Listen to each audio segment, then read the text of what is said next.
திரேஸ்புர மீனவன். இன்றைக்கி நம்ம வீடியோவில் எதை பற்றி பார்க்க போகிறோம் பார்த்திங்கன்னா, எந்த யூடியூப் சேனல்லையும் இந்த மாதிரி வீடியோ வந்து யாருமே பதிவு பண்ணலை.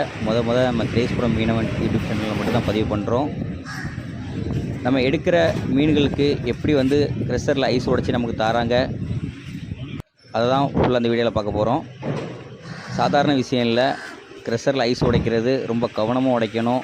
கொஞ்சம் லைட்டாக மிஸ் ஆகிட்டுனா கூட நமக்கு வந்து கை கால் எல்லாமே டேமேஜ் ஆகிரும். நிறைய பேருக்கு அதேமாதிரி ஆகிருக்கு. அந்த மாதிரி ரிஸ்க்கான வேலை தான் நாங்கள் பார்த்துக்கிட்டு இருக்கிறோம். வாங்க, நாங்கள் எப்படி ஐஸ் உடைச்சி கஸ்டமருக்கு வந்து கொடுக்குறோம் என்னென்னு தான் அந்த வீடியோவில் பார்க்க போகிறோம். வாங்க பார்ப்போம்.